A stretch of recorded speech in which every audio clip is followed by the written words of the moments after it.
भगवते वासुदेवाय। हरे कृष्णा। तो हम पढ़ रहे हैं श्रीमद् भागवतम स्कंद 1 अध्याय 8 और श्लोक संख्या आज भी है 6। देखेंगे 7 भी पढ़ सकते हैं।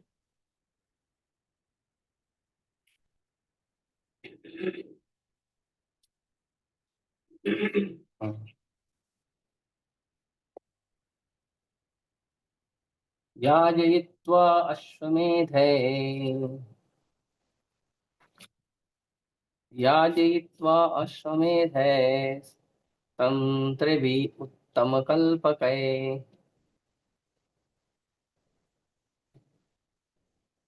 तद्दिशः पावनं दिक्षुः शतमन्यो इव अतनोत्।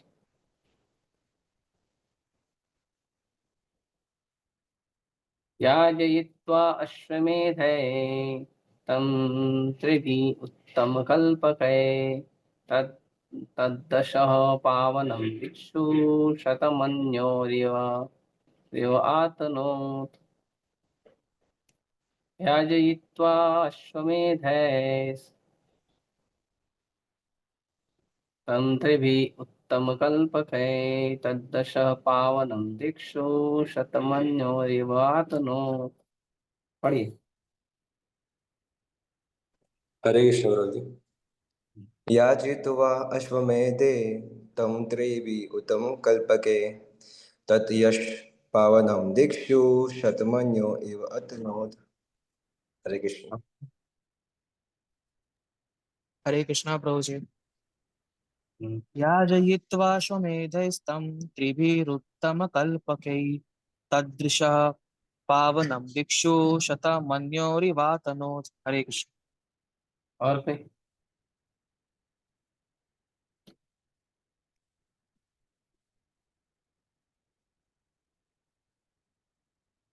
ओके। शब्दार्थ अनुवाद और तात्पर्य कृष्ण कृपा मूर्ति अभय चरामी भक्ति वेदांत स्वामी शिव प्रभुपाद की।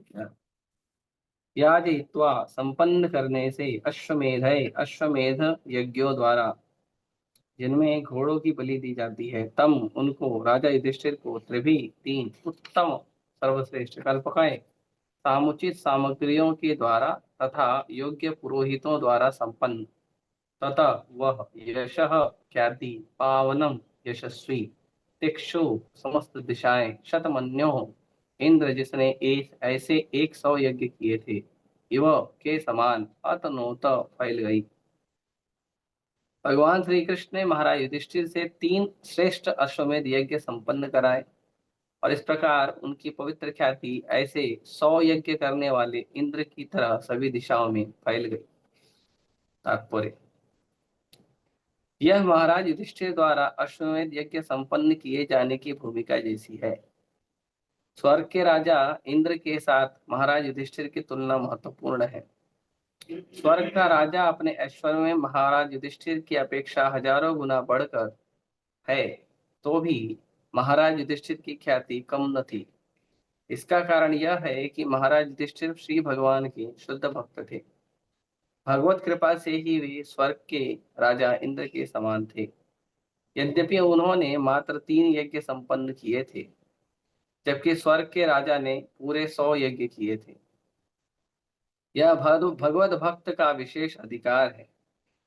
श्री भगवान सबके प्रति संभाव रखते हैं लेकिन भगवत भक्त अधिक महिमावान होता है क्योंकि वह सदैव महानतम के संपर्क में रहता है। सूर्य की किरणें समान रूप से वितरित होती हैं तो भी कुछ ऐसे स्थान रह जाते हैं जहां सदैव अंधेरा रहता है। यह सूर्य के कारण नहीं है बल्कि उन किरणों को स्वीकार करने की शक्ति की कमी का कारण है।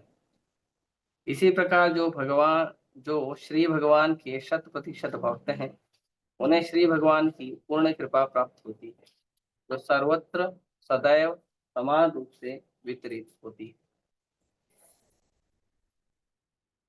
ठीक है, अगला श्लोक भी थोड़ा देख लेते हैं।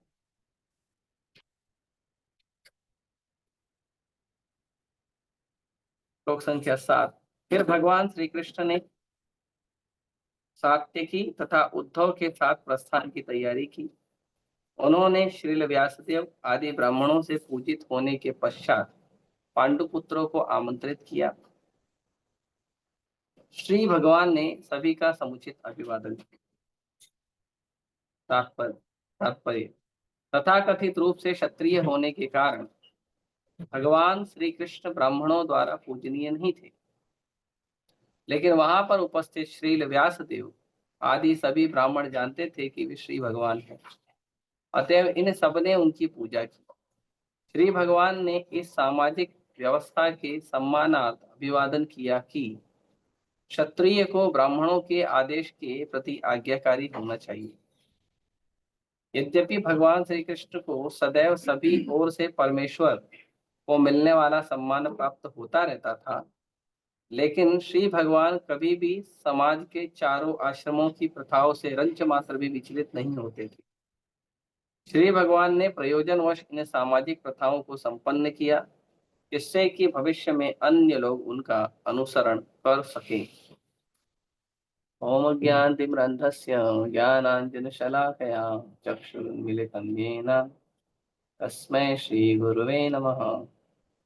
श्रीचैतन्यमनोभीष्टं स्थापितं येन भूतले स्वयं रूपः कदा मह्यं ददाति स्वपदान्तिकम्। वन्देऽहं श्रीगुरुं परमहंसं श्रीगुरुं दो श्लोक चर्चा एक साथ हो रही है।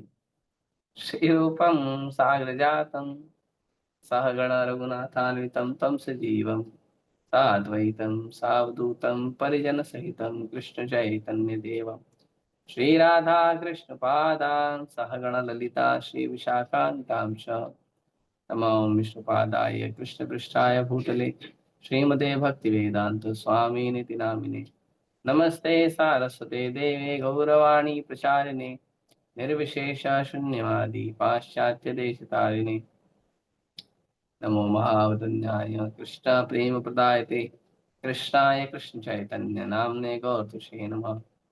पंचतत्वात्मकं कृष्णं भक्तरूप स्वरूपकं भक्तावतारं भक्ताख्यं नमामि भक्तशक्तिकं।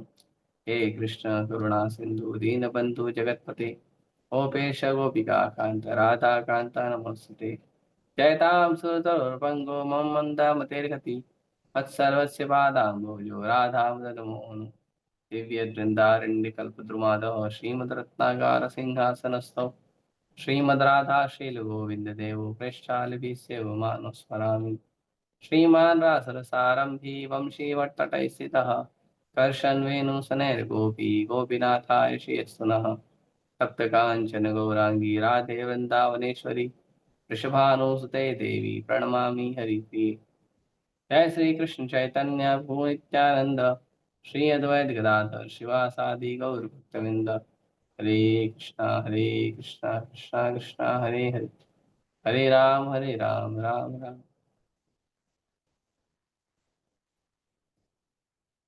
हरे कृष्णा।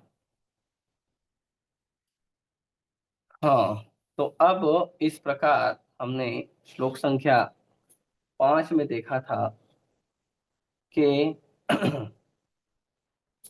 दुर्योधन किस तरह से गलत काम किया था। तो कहाँ किया था दुर्योधन गलत काम? तो जब अश्वमेध यज्ञ हुए थे, तो अश्वमेध यज्ञ में दुर्योधन जो है वहां पे जब सारी चीजें हो गई, तो दुर्योधन जब हार गए थे और माता द्रौपदी का विनय भंग करने का प्रयास किया गया था। बाद में बता रहे हैं भगवान श्री कृष्ण के बारे में। भगवान श्री कृष्ण किस तरह से अभी ये अलग अलग जो लीलाएं हैं वो बता रहे हैं। तो एक और लीला ये बता रहे हैं कि महाराज युधिष्ठिर ने उस समय अश्वमेध यज्ञ संपन्न किया था। कहीं कहते हैं राजसूय यज्ञ था, कहीं अश्वमेध यज्ञ भी बताते हैं। तो ये जो यज्ञ था, इस यज्ञ में इसमें इस श्लोक में बता रहे हैं कि जो यज्ञ है वो कितना हुआ था? 3 यज्ञ हुआ था। अश्वमेध यज्ञ 3 यज्ञ हुआ था। तो पहले के समय जो यज्ञ होते थे, 2 प्रकार के विशेषकर बड़े यज्ञ होते थे। और बाकी भी छोटे छोटे यज्ञ होते थे। तो अश्वमेध यज्ञ होते थे, गौमेध यज्ञ होते थे। इसमें जो मेध मतलब बलि करना, तो जो अश्वमेध यज्ञ है उसमें अश्व की, घोड़े की बलि दी जाती है। तो ये जो यज्ञ होता है जिसमें बलि दी जाती है, तो बलि जो है वो ब्राह्मण का, जो जो भी ब्राह्मण आया है वो ब्राह्मण उपयुक्त ब्राह्मण है कि नहीं, शुद्ध ब्राह्मण है कि नहीं, वो चेक करने के लिए किया जाता था। बलि बलि का विधान जो है वहां पे मांस खाने के लिए नहीं किया जाता था।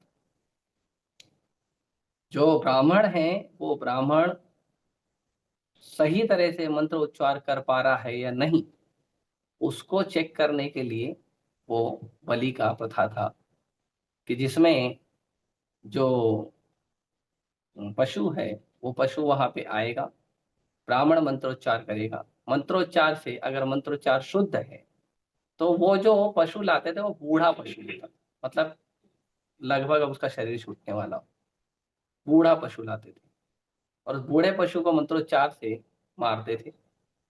तो अगर मंत्र शुद्ध होता था तो वो बूढ़ा शरीर जो है पशु का वो समाप्त हो जाता था और यज्ञ से उसी पशु को नया शरीर प्राप्त होता था उसी समय। तो ये जो है ये मंत्र का बल चेक करने के लिए किया जाता था। और जो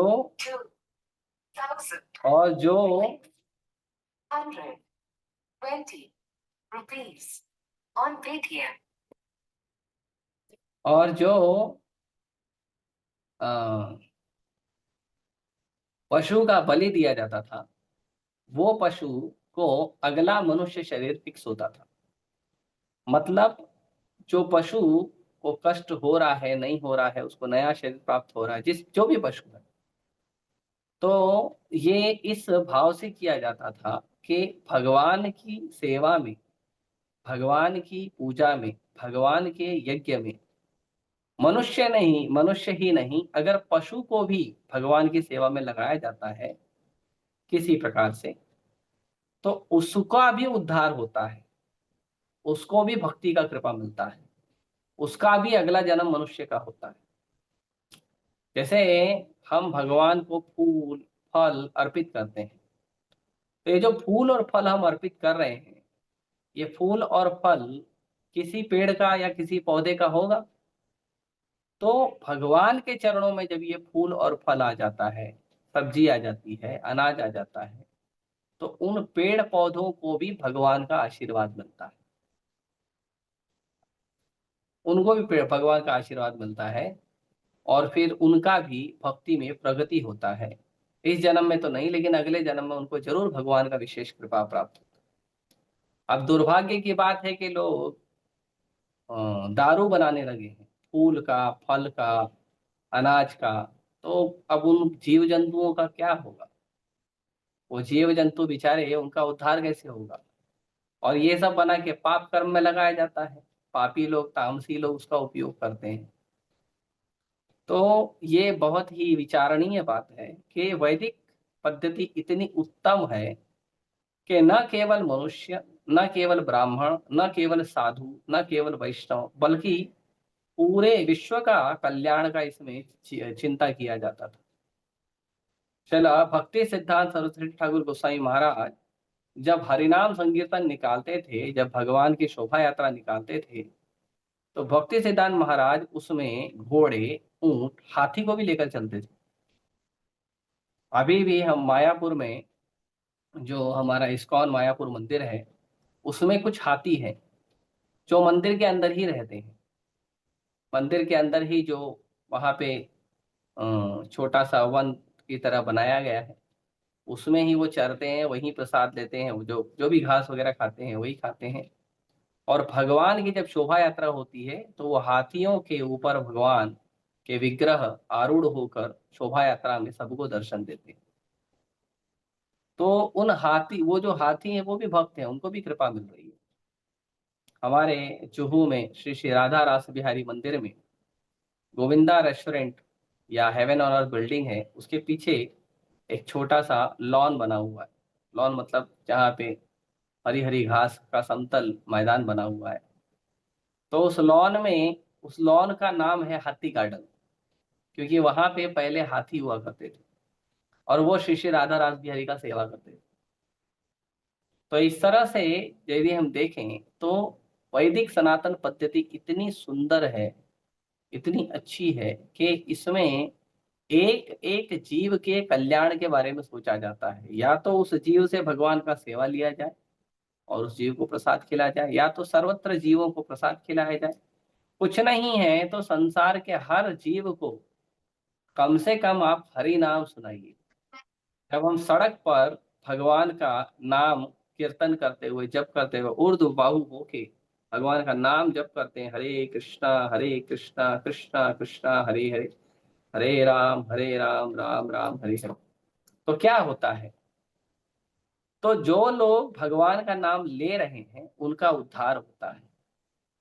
जो लोग भक्तों को इस तरह से भगवान का नाम लेते हुए आनंद में रमते हुए, हरिनाम में रमते हुए भक्तों को देखते हैं, तारीफ करते हैं, गुणगान करते हैं, प्रसन्न होते हैं, तो उनको भी उसकी सुकृति प्राप्त होती है। जो भक्तों को देख के हरिनाम लेते हैं वो भी, और जो हरिनाम नहीं लेना चाहते हैं उनका सुनकर उद्धार होता है। और उसी रास्ते में जितने भी पशु हैं, पक्षी हैं, पेड़ हैं, पौधे हैं, जो बोल नहीं सकते, मूक प्राणी हैं, उनको भी हरिनाम का कृपा मिलता है। और उसमें यदि हम और प्रसाद बांटें, और प्रसाद पाने के लिए कुछ लोग हैं, नहीं हम हरि नाम नहीं करेंगे, हमको खाली प्रसाद दे, तो ले लो प्रसाद, प्रसाद पाके उनका उद्धार होता है। तो ये चैतन्य महाप्रभु का ये जो आंदोलन है, ये बहुत सुंदर आंदोलन है। ये केवल मनुष्यों के लिए नहीं है, केवल जो नाम जप कर रहा है उसके लिए नहीं है, ये समस्त प्राणियों के उद्धार के लिए है। महाप्रभु जब झारखंड के जंगल में जा रहे थे तो महाप्रभु वहां पे जल में क्रीड़ा करते हुए हाथियों के ऊपर अपने चरण से जल फेंकते हुए, चरणामृत है। और भगवान कहते हैं हाथी को, बोलो हरे कृष्ण मंत्र जप करो और नाचो। शेर को बोल रहे हैं, मोर को बोल रहे हैं, हिरन को बोल रहे हैं, और जितने भी हिंसक पशु हैं जो एक दूसरे के को अपना भोजन समझते हैं या एक दूसरे से डरते हैं, कोई शिकार है तो कोई शिकारी है, ऐसे सारे जीव जंतु क्या करते हैं? हरिनाम लेते हैं। और महाप्रभु सबको बोल रहे हैं हरिनाम लो, और सब जीव जंतु जो है वहां पे हरिनाम ले रहे थे। चैतन्य महाप्रभु के साथ जो उनके पार्षद गए थे वो चौंक गए देख के कि हिंसक पशु भी महाप्रभु पे आक्रमण करने की जगह महाप्रभु के साथ हरिनाम ले रहे हैं। महाप्रभु बचपन में एक कुत्ता रखे थे, छोटा सा कुत्ते का पिल्ला ले आए थे। तो छोटा सा कुत्ता का पिल्ला लिए आए थे और उसको घर में बांध दिया था। महाप्रभु जो है ब्राह्मण समाज में जन्म लिए थे, और छोटा सा जो कुत्ता का पिल्ला था, माँ को अच्छा नहीं लगा। अरे अब कुत्ता बिल्ली ये सब तो अछूत प्राणी होते हैं, घर के बाहर रखा जाता है, घर के अंदर तो रखा नहीं जाता। और महाप्रभु लेके आ गए घर में उसको बांध दिए। तो उनकी माँ ने कहा नहीं इसको छोड़ के आओ। भगवान बोले नहीं मेरे को तो चाहिए। तो माँ बोली अब क्या करूं? तो माँ बोली कोई बात नहीं, ठीक है रहने दो। अब बच्चे को ऐसे करेंगे तो बच्चा रोने लगेगा ना। महाप्रभु ऐसी जिद कर रहे थे, बच्चों ऐसी लीला कर रहे थे। जब महाप्रभु खेलने गए तो महाप्रभु गंगा किनारे खेल रहे थे, तो माँ ने देखा जबकि निमाई चला गया है, महाप्रभु का बचपन का नाम निमाई है, तो माँ ने क्या किया, वो कुत्ते को खोल के उसको कहीं दूर छोड़ के आ गई। इतने में निमाई को, भगवान को उनके कुछ मित्र आके बोले अरे वो जो कुत्ता लाया था ना तुमने, तुम्हारी माँ ने कहीं छोड़ दिया ले जाके। महाप्रभु घर पे गया, बहुत बच्चे बच्चे ऐसी लीला कर, बहुत रोने धोने लगे, मुझे चाहिए वो कुत्ता चाहिए, कुत्ता चाहिए। माँ बोली गया वो, तो रोने धोने लगे। तो महाप्रभु खुद ढूंढने लगे उसको, कहाँ गया कहाँ गया कहाँ गया। तो महाप्रभु देखे वो बाजार में मिला, वो कुत्ता, वही कुत्ते का पिल्ला बाजार में मिला। और बाजार में जब वो कुत्ते का पिल्ला मिला, महाप्रभु उसको देखे तो महाप्रभु बोले हरे कृष्ण बोली, उस कुत्ते को बोले कृष्ण का नाम जप करिए।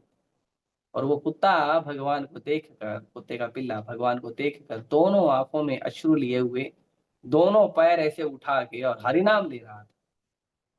सब देखकर आश्चर्यचकित हो गए कि कुत्ता शरीर में भी हरिनाम कैसे ले रहा है। अब भगवान की कृपा है, भगवान सबको जीव देने वाले भगवान, मनुष्यों को भी भगवान कब आवाज दें कब आवाज ले लें, कब शब्द दें कब शब्द ले ले, कब बुद्धि दे कब बुद्धि ले ले, ऐसे सर्वशक्तिमान भगवान पशुओं से भी हरिनाम करा सकते हैं। महाप्रभु बोले वो कुत्ता जो है ऊर्ध्वबाहु, दोनों ऊर्ध्वबाहु की तरह दोनों पैर उठा के हरिनाम ले रहा, आनंद में रो रहा है, एकदम जैसे भक्ति के लक्षणों को प्रकट करने लगा। और उतने में वैकुंठ विमान आया और वो कुत्ता का पिल्ला सबके सामने वैकुंठ विमान में चढ़ा और चले गया भगवत धाम। ये महाप्रभु का कृपा है। एक और बार महाप्रभु के भक्त लेकर जा रहे थे यात्रा, तो यात्रा में एक कुत्ता आ गया था उनके साथ, और वो कुत्ता कुछ समय तो यात्रा में था, बाद में गायब हो गया। तो यात्रा का जो कोऑर्डिनेटर था वो परेशान हो गया कि अभी कुत्ता तो था साथ में, कहाँ चलेगा। अब देखो भक्त लोग जो है ना दूसरे जीवों के लिए भी चिंतित होते हैं, ये जीव था हमारे साथ यात्रा कर रहा था, कहाँ चले गया। तो यात्रा पहुंची जब जगन्नाथपुरी, तो भक्तों ने देखा कि वो जो कुत्ता है, उस समय बड़ा कुत्ता था, वो जो कुत्ता है वो महाप्रभु के पास पहुंच गया डायरेक्ट, भक्तों के पहुंचने के पहले। और महाप्रभु क्या कर रहे हैं, महाप्रभु नारियल का जो गरी है, महाप्रभु का जूठन, वो उस कुत्ते को फेंक रहे हैं। और हमने देखा ऐसे बिस्किट फेंकते कुत्ता लपक के खाता है, तो वो कुत्ता लपक के गरी खा रहा था नारियल का, और वो हरिनाम ले रहा था। और फिर भगवान ने उसका उद्धार किया। तो ये जो यज्ञ करना, भगवान की सेवा करना, भगवान का पूजा करना, इसमें सभी जीवों का कल्याण होता है, केवल मनुष्यों का नहीं, केवल ब्राह्मणों का नहीं, केवल साधुओं का नहीं। भगवान की सेवा इतनी दिव्य है कि हम देखते हैं हमारे श्री श्री राधा रास बिहारी मंदिर में छोटे छोटे बच्चे आते, बोलना नहीं आता, कुछ बच्चे तो हाथ में होते, बैठना भी नहीं आता, लेकिन जब हरिनाम सुन के कान में पड़ता है तो अपने आप ताली बजती, अपने आप ताली बजती। और वो छोटे छोटे बच्चे भक्तों को देखकर प्रसन्न होते हैं, भगवान को देखकर प्रसन्न होते हैं, हरिनाम सुन के प्रसन्न होते हैं। क्या है ये भक्ति है। ऐसे तो भक्ति करने के लिए जो बहुत नियम है। अगर आप योग करोगे, तपस्या करोगे, ध्यान करोगे, कर्म करोगे, उसके लिए आपको एक एक उम्र होनी चाहिए कि आप अच्छे खासे जवान हो, अच्छा आपका हष्ट पुष्ट शरीर है, जवान हो, बालक नहीं हो, बोल सकते हो, चल सकते हो, देख सकते हो, स्वाद ले सकते हो, अच्छा शरीर है आपका, और बूढ़ा शरीर नहीं है बहुत बूढ़ा, ये पूरा आपका होना चाहिए। तब जाके आप अच्छी तपस्या कर सकते हो, अच्छे कर्म कर सकते हो, ध्यान कर सकते हो, ज्ञान ले सकते हो, ज्ञान दे सकते हो, तब कर सकते हो। लेकिन भक्ति में ये नियम लागू नहीं होता। भक्ति में एक दिन का, दो दिन का छोटा बच्चा से लेकर मृत्यु शैया पे पड़ा हुआ बूढ़ा जर्जर शरीर तक, मनुष्य से लेके पशु, कीट मकोड़े, पतंगे, पेड़ पौधों तक, सबको भक्ति का कृपा मिलता है। उसमें कोई नियम नहीं है, सबके लिए है। उसके लिए कोई योग्यता की भी आवश्यकता नहीं, सबके लिए है। ब्राह्मण है, क्षत्रिय है, वैश्य है, शूद्र है, सबको मिलेगा। वैश्य और शूद्र को तो छोड़ो, जो मलेच्छ है, चांडाल है, उनको भी मिलता है। प्रभुपाद जी विदेश में प्रचार किए, कैसे कैसे लोग, कितने कितने अजीब अजीब प्रकार के संसार के अलग अलग लोग आज सब हरिनाम कर रहे हैं।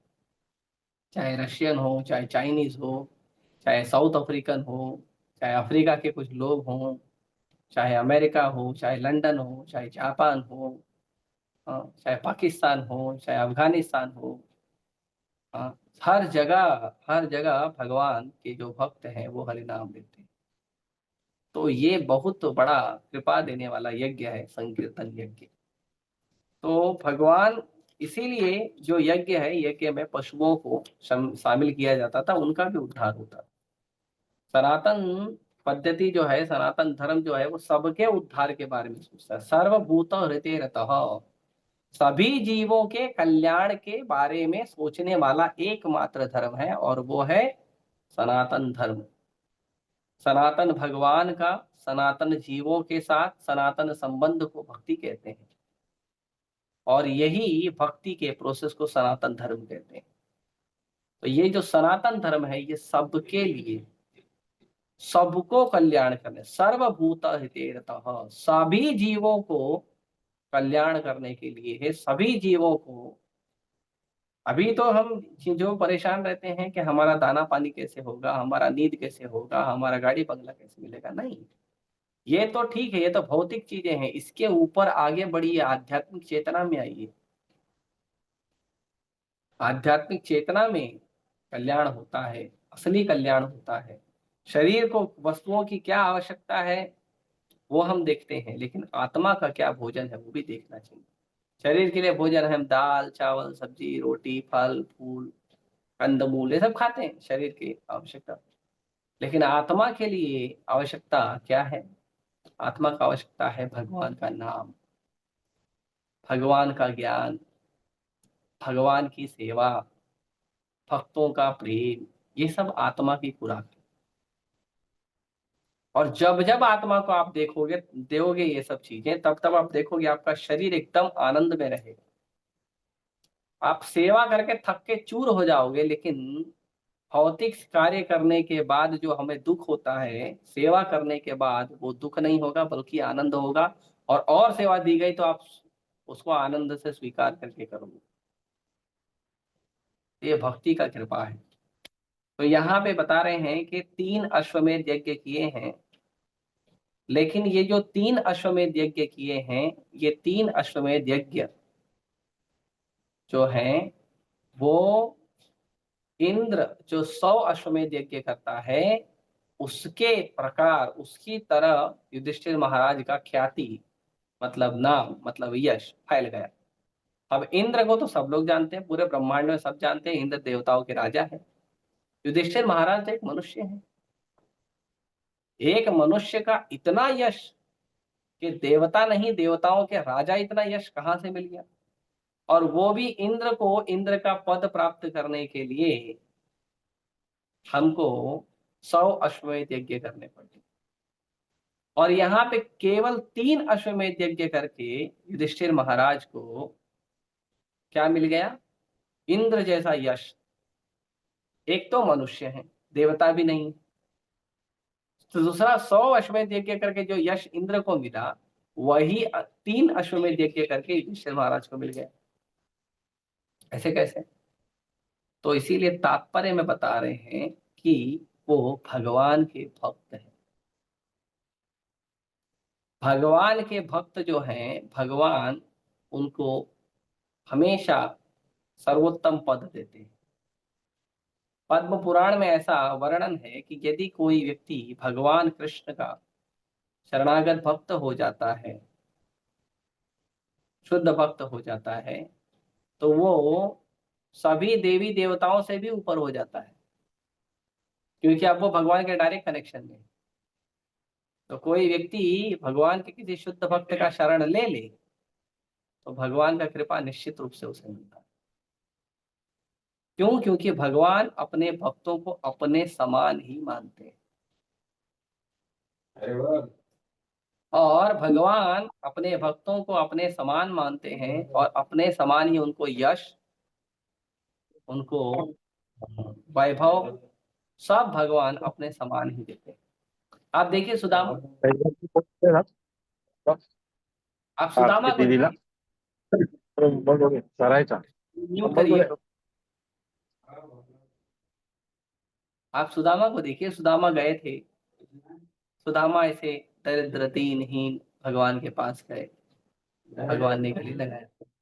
भगवान ने सुदामा को अपने समान नहीं, अपने से बड़ा बनाया। सुदामा के चरण पखारे, वो चरणों के जल को भगवान ने अपने सर पे छिड़का। और अपनी जो पत्नियां हैं, माता लक्ष्मी, जो रुक्मिणी है, सत्यभामा है, उनके सिर पे छिड़का। और सुदामा को अपने भगवान कृष्ण और माता रुक्मिणी जिस बेड पर सोते हैं, बैठते हैं, उस बेड पर भगवान ने सुदामा को सुनाया। इतना भगवान कृपा की, और रिटर्न आने के टाइम पे भी भगवान ने इंद्र से बड़ा वैभव सुदामा को। तो यहाँ पे भी हम देखते हैं कि भगवान युधिष्ठिर महाराज को इंद्र जैसा वैभव दे रहे हैं, इंद्र जैसा वैभव, इंद्र जैसा यश भगवान अपने भक्त को दे रहे हैं। क्यों? भगवान अपने भक्तों से इतना प्रेम, जो प्रेम भगवान अपने भक्तों से करते हैं वो प्रेम पूरे संसार में कहीं नहीं। क्योंकि माता ध्रुव ध्रुव महाराज की जो माता है, ध्रुव महाराज की कहती है, अरे को इनका म्यूट करो, बार बार क्यों अनम्यूट हो रहा है? ये कौन है? राम मुजुमुले, बार बार अनम्यूट क्यों कर रहे हो आप? तो जो ध्रुव महाराज की माँ है, जब ध्रुव महाराज गए अपनी माँ के पास और ध्रुव महाराज ने कहा, अरे तुम्ही पे करा ना, माझ्याकडे प्रश्न आहे मग चहा घ्या. ध्रुव महाराज ने कहा अपनी माँ को कि भगवान, मुझे ब्रह्मा जी से बड़ा राज्य चाहिए। तो माता को पूछा कहाँ मिलेगा? तो माँ ने कहा, देखो ब्रह्मा जी को जिसने दिया वही तुमको दे सकता है। ठीक है, ब्रह्मा जी को कौन दिया? ब्रह्मा जी को दिए हैं भगवान कृष्ण, उनसे मिलेगा। अच्छा, भगवान कृष्ण कहाँ मिलेंगे? तो भगवान कृष्ण मिलेंगे कहाँ पे? मैंने तो सुना है साधु जाते हैं जंगल में तपस्या करते हैं, वहां मिलते हैं। अच्छा ठीक है, मैं जाता हूँ। अब 5 साल का छोटा बालक जा रहा है जंगल भगवान को प्राप्त। भगवान को कैसे प्राप्त करेगा? अब छोटा सा बालक, हमारे घर में अगर 5 साल का छोटा लड़का घर से बाहर निकले तो हमें तो डर हो जाता है, कहीं गाड़ी ठोक दिया तो, कहीं कोई उठा ले गया तो, कहीं बहला लिया तो, फुला लिया तो, कहीं किसी खड्डे में गिर गया तो कितना टेंशन होता है। और उस समय तो जंगल में जा रहा है, भेड़ है, भेड़िया है, भेड़ बकरी है, और शेर है, जंगली कुत्ते हैं, कोई भी कुछ कर सकता है, सर्प आदि है, कोई डस लेगा, मर जाएगा बच्चा। और बच्चा भी अकेले जा रहा है, 5 साल का बच्चा जाएगा वापस यू टर्न मार के घूम के आ गया तो फिर क्या करें? फिर माता ने कहा, देखो बेटा, इस दुनिया जो सबसे उत्तम, साधा पाणी आहे. इस दुनिया में जो सबसे उत्तम, पाणी साधा पिणे का?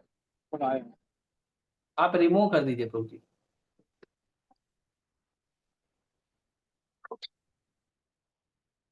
नवजोत प्रभु, रिमूव हिम।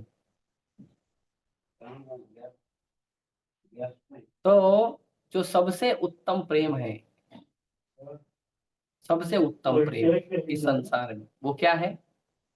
वो है माँ और बच्चे का। लेकिन अपनी माँ अपने बच्चे से जितना प्रेम करती है, इससे करोड़ों करोड़ों गुना ज्यादा भगवान अपने भक्त से प्रेम करते हैं। इसलिए बेटा जाओ, निर्भय हो, निर्भय होकर जाओ, भगवान आपकी रक्षा करेंगे, भगवान आपको दया करेंगे। तो इस तरह से माता, जो ध्रुव की माता ने ध्रुव महाराज को कहा, और ध्रुव महाराज गए, भक्ति किए, भजन किए, निर्भय हो गए, भगवान ने रक्षा की। पहले नारद मुनि आए, फिर उसके बाद भगवान ने और भी जीव जंतुओं से रक्षा की। तो इस प्रकार से भगवान बहुत प्रेम करते हैं अपने। ऐसे तो भगवान भगवत गीता में बहुत ओपनली बोलते हैं। भगवान कहते हैं कि समोहम सर्वभूतेषु, मेरे लिए सब लोग समान है, मेरे लिए कोई अपना नहीं, कोई पराया नहीं। न मैं द्वेष्यस्ति न प्रिय, ना मैं किसी से द्वेष करता हूँ, न किसी से प्रेम करता हूँ। किंतु ये भजन्ति तो माम भक्त्या, जो व्यक्ति मेरा भजन करता है, भक्ति करता है, ते तेषु चापि, वो मेरा है, मैं उसका, कोणता वो क्लास मेरा नाही है। क्लास नाहीये तरी तुमचा चालतोय. तो इस प्रकार से भगवान जो है वो भक्तों को अपने समान समझते हैं, भक्तों को अपने समान कृपा करते हैं। इसीलिए भगवान की कई मुक्तियों में सायुज्य, सामीप्य, साष्टी, ये सब क्या है? भगवान के समान धाम में रहना, भगवान के समान शरीर प्राप्त करना, भगवान का संग प्राप्त करना, कई प्रकार की मुक्तियां होती हैं। हालांकि भक्तों को मुक्ति की आवश्यकता नहीं है, भक्त भक्ति करते हैं, अच्छे से सेवा करते हैं भगवान का, लेकिन ये सारी मुक्ति भक्तों को प्राप्त होती है। तो इस तरह से जो त्यांना फ्रीमध्ये युधिष्ठिर शासना भेटतात. जो युधिष्ठिर महाराज हैं, युधिष्ठिर महाराज का ख्याति जो है बढ़ा लिया भगवान ने। कितना बढ़ गया युधिष्ठिर महाराज का ख्याति? जितना इंद्र का ख्याति, इंद्र का जितना यश है उतना ही यश युधिष्ठिर महाराज का हो गया। बाद में कहते हैं, आगे बता रहे हैं भगवान के बारे में, श्री भगवान सबके प्रति संभाव रखते हैं, लेकिन भगवत भक्त का अधिक महिमावान होता है, क्योंकि वो सदैव महानतम संपत्त में रहता है। भगवान, अभी कोई कोई कुछ लोग हैं जो बहस करेंगे कि भगवान क्यों अपने भक्तों को कृपा करते, वो नाम जप करता है इसीलिए। अच्छा, जो आपका पूजा वूजा करेगा, जो आपको मक्खन वक्खन लगाएगा, माखन मिश्री खिलाएगा, तुम उसको ही ज्यादा कृपा करोगे क्या? ऐसा नहीं। माखन मिश्री खिलाओ या भगवान तो कहते हैं कुछ नहीं है बेटा, पत्रम पुष्पम फलम तोयम यो मे भूता। माखन मिश्री अगर है तो खिलाओ, और नहीं है तो एक पत्ता, एक फूल, एक दाना अनाज, थोड़ा सा पानी ही चलेगा। भगवान तो सब कुछ स्वीकार करते हैं, लेकिन होना क्या चाहिए? माखन मिश्री होना चाहिए या पत्रम पुष्पम होना चाहिए? इंपॉर्टेंट क्या है? इंपॉर्टेंट है यो में भक्त्या प्रयच्छति, उसके अंदर भक्ति होना चाहिए, उसके अंदर प्रेम होना चाहिए, वो जरूरी है। तो प्रभुपाद जी यहाँ लिख रहे हैं कि जो भक्त है वो सदैव भगवान के महानतम संपर्क में रहता है। भक्त का लक्षण है जो कृष्ण को हमेशा याद रखता है, एक, और दूसरा जो कृष्ण को कभी नहीं भूलता। ये भक्त का लक्षण है। यदि कोई कहता है हम भगवान के भक्त हैं, भगवान की भक्ति कर रहे हैं, तो उसके लिए सिंपल है कि एक, वो सदैव भगवान का स्मरण करे, सदैव भगवान का भक्ति करे, नाम जप करे, ग्रंथों को पढ़े, भक्तों के साथ रहे, भगवान का सेवा करे, पूजा करे, अर्चना करे, प्रचार करे, सदैव भगवान का स्मरण करे। और दूसरा, बहुत सावधान रहता है कि उसके जीवन में ऐसी कोई वस्तु, ऐसा कोई परिस्थिति या ऐसा कोई व्यक्ति ना आ जाए जिससे किसी कारण से मैं भगवान को भूल जाऊं। बहुत सतर्क रहता है। ऐसा कोई भोजन ना मिल जाए कि मेरी चेतना मलिन हो जाए और भगवान में मन ना लगे। ऐसे किसी स्थान पे जाना पसंद नहीं करता है जहां पे भगवान की सेवा को छोड़कर ये मनुष्य जीवन के भोग के लिए वस्तु लगाई गई। प्रभुपाद जी कहते हैं हमारे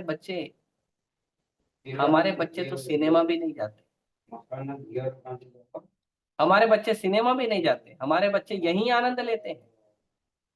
जिनको भगवान की भक्ति का उत्तम आनंद मिल गया वो सिनेमा और क्रिकेट देखने भी नहीं जाता, क्योंकि लोग जाते क्यों है सिनेमा देखने, क्रिकेट देखने? मनोरंजन करने। और जिनका मन का रंजन, जिनके मन को आनंद भगवान मन मोहन करते हैं, उस व्यक्ति को कुछ जाए देखने की जरूरत नहीं है, कहीं जाने की जरूरत नहीं है। भक्त तो सोशल मीडिया पे भी बहुत कम आते हैं, और आते भी है तो या तो प्रचार करने आते हैं या तो कोई संदेश भेजने आते हैं। भक्त लोगों को कोई जरूरत नहीं है सोशल मीडिया पे घूमना और फिल्में देखना, टीवी देखना, क्रिकेट देखना। क्यों? क्योंकि भगवान की भक्ति में इतना असीम आनंद है कि कोई जरूरत नहीं है, भक्त देखते भी नहीं इन चीजों को। कई सारे भक्त तो मोबाइल ही नहीं रखते हैं, यहाँ वहां जाते ही नहीं, बस एक जगह अपना मंदिर भजन में बैठ के भजन करते हैं। क्यों? क्योंकि इतना बड़ा आनंद मिलता है, और वो सदा भगवान को स्मरण करने के लिए, सदा भगवान की सेवा के लिए पूरा समर्पित भाव से प्रयास करते हैं, ईमानदारी से करते हैं, दिखाने के लिए भक्ति नहीं करते हैं। कभी कभी कुछ लोग बोलते हैं, ये क्या तुम तिलक लगा के दिखावा करते हो? अरे दिखावा किसको कहते हैं? दिखावा कहते हैं कि मैं कभी तिलक नहीं लगा रहा हूँ, भक्तों के बीच में आके तिलक लगा रहा हूँ कि हाँ मैं भी भक्त हूँ, उसको दिखावा बोलते हैं। हम तो भक्त मिले अभक्त मिले, अकेले हो या दुनिया के साथ हो, हम हमेशा तिलक लगाते हैं, उसको दिखावा नहीं कहते, वो ओरिजिनल है। हम धोती कुर्ता, जैसे कुछ लोग हैं, जैसे विवाह शादी विवाह होता है तो कुछ लोग शेरवानी सिलाते हैं, कुर्ता, कुर्ता शेरवानी बोलते हैं उसको, उर्दू भाषा में या अरबी भाषा में, जो भी भाषा में बोलते होंगे। तो कुछ लोग कुर्ता सिलाते हैं और कुर्ता को बढ़िया कॉलर करवा देंगे, उसमें जरी वरी का ये लगवा देंगे, अलग अलग रंग बिरंगे कलर का कुर्ता बनवा लेंगे, उसको शेरवानी बोलते हैं, वही कुर्ता ही रहता है। तो वो क्या करते हैं, वो पहन के बढ़िया विवाह में जाएंगे, तो विवाह का वो पहनावा होता है या कोई बड़े फंक्शन का पहनावा होता है। लेकिन हम धोती कुर्ता किसी फंक्शन के लिए नहीं पहनते, हम धोती कुर्ता हमेशा पहनते हैं। जैसे लोगों का कपड़ा है शर्ट पैंट पहनना, वैसे भक्तों का कपड़ा है भक्ति से संबंधित कपड़े पहनना, तो भक्त लोग करते हैं।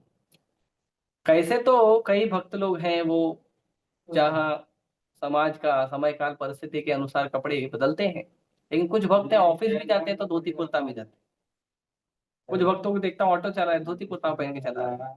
कुछ भक्त हैं सब्जी वब्जी बेच रहे हैं, दुकान डलिया चला रहे, धोती कुर्ता पहन के करते हैं, दिखावा नहीं करते। सदा कृष्ण का स्मरण, सदा कृष्ण के भाव में।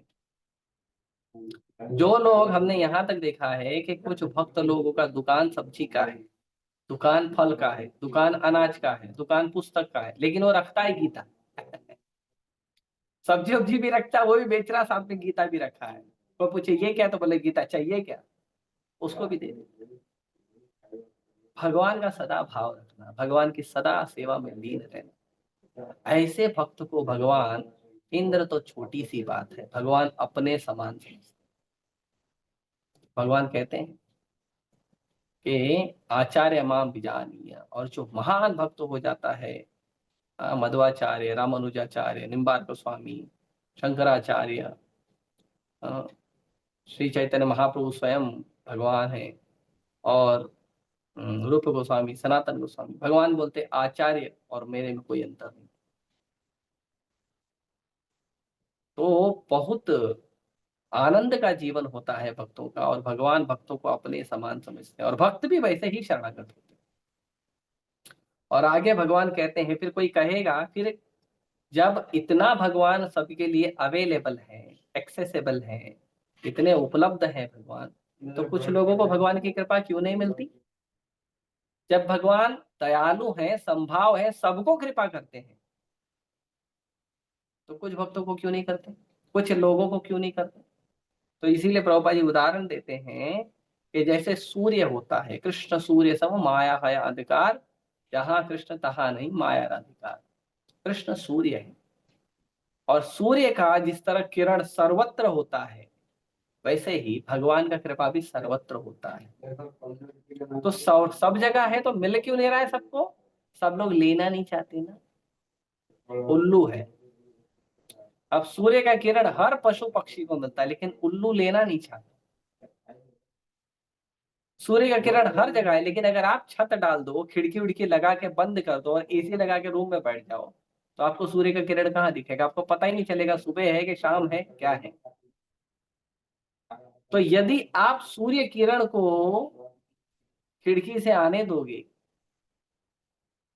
यदि सूर्य किरण को दरवाजा खोल के, खिड़की खोल के, या तो आप बाहर निकलोगे, सूर्य किरण में आओगे, थोड़ा तो प्रयास करना पड़ेगा। ऐसी व्यवस्था करोगे कि आप सूर्य किरण में रहो, तो सूर्य किरण का आपको लाभ मिलेगा। ऐसे भगवान की कृपा, भगवान की भक्ति हर तरफ, लेकिन लाभ कब मिलेगा? जब आप भगवान की भक्ति की कृपा के संपर्क में आने का प्रयास करोगे, तब जाके आपको लाभ मिलेगा, नहीं तो आपको लाभ नहीं मिलेगा।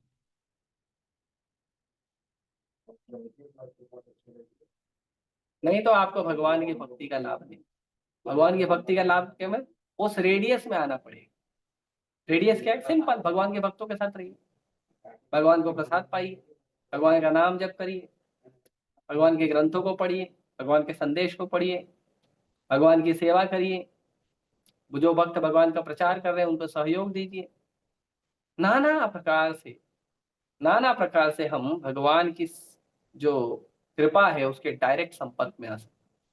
तो यदि आप भगवान की कृपा के डायरेक्ट संपर्क में आने का प्रयास करोगे तो भगवान की कृपा सर्वत्र है, सबको मिलती है। जैसे भगवान सर्वव्यापक है ऐसे ही भगवान की कृपा भी सर्वव्यापक है, तो सबको मिलती है। तो इसीलिए हमको क्या करना चाहिए? भगवान की कृपा का जो है संपूर्ण लाभ लेना चाहिए। और प्रभुपाद जी अंतिम लाइन लिख रहे हैं, भगवान की कृपा कैसी है? जो सर्वत्र सदैव समान रूप से वितरित होती है, सबको समान है, सबको समान है, किसी को कम नहीं, किसी को ज्यादा नहीं।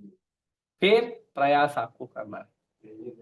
जैसे स्कूल में, कॉलेज में टीचर सबके लिए एक होता है, प्रिंसिपल भी एक ही होता है सबके लिए, क्लासरूम भी वही होता है, पंखे भी वैसे ही लगे, ब्लैक बोर्ड पे एक ही ब्लैक बोर्ड होता है, या व्हाइट बोर्ड आजकल चेंज हो गया है, मॉडर्न हो गया है, या इलेक्ट्रॉनिक बोर्ड आ गया है आजकल, वो भी एक ही होता है ना। सबको एक ही सिलेबस दिया जाता है, परीक्षा भी एक ही प्रकार से होता है, लेकिन कोई फर्स्ट आता है, कोई फेल होता है। और उसमें स्कूल क्या करे, टीचर क्या करे? प्रश्न का उत्तर भी समान रूप से चेकिंग होता है, उसमें टीचर क्या करे, प्रिंसिपल क्या करे, स्कूल क्या करे। बच्चा जितना ग्रहण करता है और उस ग्रहण करके जितना अपने पढ़ाई लिखाई में योगदान देता है उसके अनुसार उसको मार्क्स मिलता है। तो इसी तरह से भगवान की कृपा, भगवान की दया, भगवान का आशीर्वाद सबके लिए समान है, लेकिन जो उसको लेने का प्रयास करेगा उसको जरूर मिलेगा। तो कभी कभी कुछ लोग कहते हैं तो मतलब भक्त पे डिपेंड है, नहीं, भगवान ऑलरेडी अवेलेबल है। तो दो तीन उदाहरण है, मैं तीन उदाहरण के साथ समझाता हूँ भगवान की भक्ति कैसी है। तो एक उदाहरण है बंदर। बंदर का जो बच्चा है वो अपनी माँ को पकड़ता है, माँ बंदर के अपने बच्चे को नहीं पकड़ती। तो जो योगी, ध्यानी, ज्ञानी होते हैं ये क्या करते हैं? ये भगवान को पकड़ने का प्रयास करते हैं, भगवान उनको नहीं पकड़ते हैं। ठीक है, तुम अपना शक्ति दिखाना चाहते हो दिखाओ। तो ये बंदर के बच्चे जो हैं तो माँ जब एक डाल से दूसरे डाल कूदती है, अगर बच्चे ने नहीं पकड़ा तो गिर जाएगा। हालांकि माँ ध्यान देती है, वापस उठा के लाती है, लेकिन नहीं ध्यान देगा तो गिर जाएगा। दूसरा उदाहरण है बिल्ली। बिल्ली जो है, बिल्ली का बच्चा जो है, बिल्कुल बिल्ली का, शेर का बच्चा जो, वो मेहनत नहीं करता, ऐसे बैठे रहता है। और वो बिल्ली या शेर जो है उसको पकड़ती है अपने मुंह से और पकड़ के एक स्थान से दूसरे स्थान ले जाती है, बच्चा बिंदास रहता है। हाँ, लेकिन तीसरा उदाहरण है, इसमें क्या है, इसमें भगवान पकड़ रहे हैं। लेकिन तीसरा उदाहरण है कुएं का। कुएं में यदि कोई व्यक्ति गिर गया है या किसी खड्डे में कोई व्यक्ति गिर गया है तो वो बाहर कैसे निकलेगा? बाहर निकलेगा जब ऊपर से रस्सी आएगी। कि क्या रस्सी आने से निकल जाएगा? नहीं, ऊपर से रस्सी आएगी, ऊपर वाला मजबूती से रस्सी पकड़ेगा और नीचे वाला जो व्यक्ति है वो रस्सी को भी टाइट पकड़ना पड़ेगा, ढीला नहीं पकड़ना है। तो भगवान की कृपा सबके लिए अवेलेबल है, आप टाइट पकड़ोगे रस्सी को और फिर ऊपर से रस्सी खींची जाएगी, तब जाके आप बाहर निकलोगे। तो एक तो भगवान की कृपा, दूसरा आपका प्रयास, ये दोनों जुड़ता है तब हम आगे जाते हैं। तो भगवान की कृपा सबके लिए समान है, लेकिन भक्त प्रयास करते हैं, साधु प्रयास करते हैं, इसीलिए भगवान उनको ऊपर उठाते हैं। ठीक है, तो मैं यहीं रोकता हूँ, किसी वक्त कोई प्रश्न है, जिज्ञासा है तो पूछ। हरे कृष्ण।